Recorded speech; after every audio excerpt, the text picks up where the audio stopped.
Acidity उन लक्षणों का समूह है जिसके अंदर आपको पेट के ऊपरी हिस्से में असहजता होती है।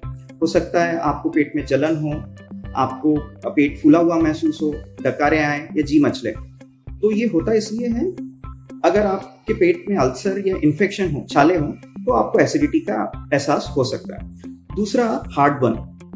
हार्टबर्न खाने की नली और पेट के बीच में जो वॉल्व होता है उसके ढीले होने से होता है। इसमें लक्षण होते हैं छाती के मध्य भाग में जलन महसूस होना या खट्टा पानी ऊपर आने का एहसास होना।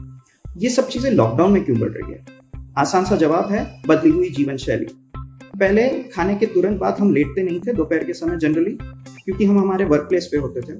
वर्क फ्रॉम होम की वजह से हम खाने के तुरंत बाद लेट जाते हैं और हमारी शारीरिक सक्रियता भी कम है, तो फिजिकल इनएक्टिविटी से मोटापा बढ़ रहा है और ये एक रिस्क फैक्टर है एसिडिटी के लिए। दूसरा, स्ट्रेस।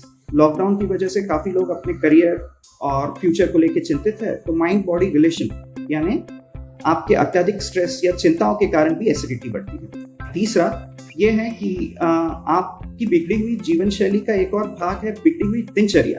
आप देर रात तक जागते हैं और सीरीज बिंज वॉच करते हैं। इस वजह से आप अगर रात में खाना खाते हैं, कम सोते हैं या आपके सोने और जागने का समय बदला हुआ है, तो आपकी एसिडिटी बढ़ जाएगी।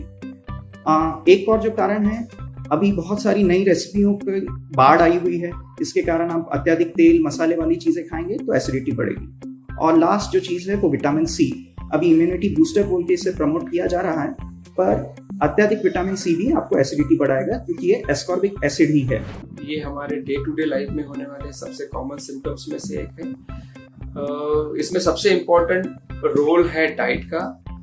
डाइट जिसमें स्पाइसी फूड, ऑयली फूड बहुत ज़्यादा होता है, उसको अवॉइड करना चाहिए। उसी तरह एक्सेस अमाउंट ऑफ टी और कॉफ़ी का सेवन नहीं करना चाहिए। उसी तरह इरेगुलर डाइटरी हैबिट जिसमें हम मॉर्निंग, आफ्टरनून या इवनिंग का हमारा जो फूड है, लंच और डिनर है, जिसको हम एस्केप करते हैं, उससे बचना चाहिए। उसी तरह खाना खाने के बाद में कम से कम 3 घंटे तक सोने को नहीं जाना चाहिए।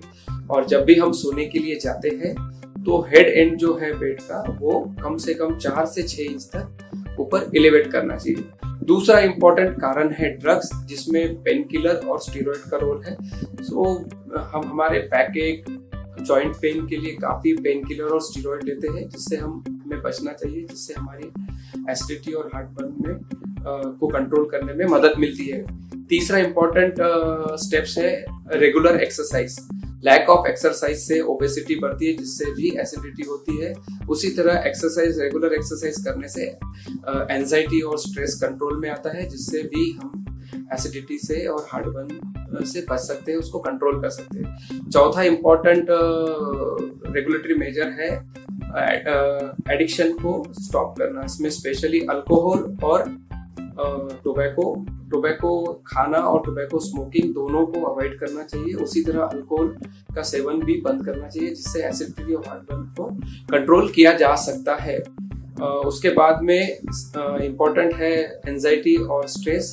हमारे डे टू डे लाइफ में जितना एंजाइटी और स्ट्रेस को कम हम रख सकते हैं, उतना कम रखने की कोशिश करना चाहिए, जिससे एसिडिटी और हार्टबर्न को प्रिवेंट और कंट्रोल किया जा सकता है।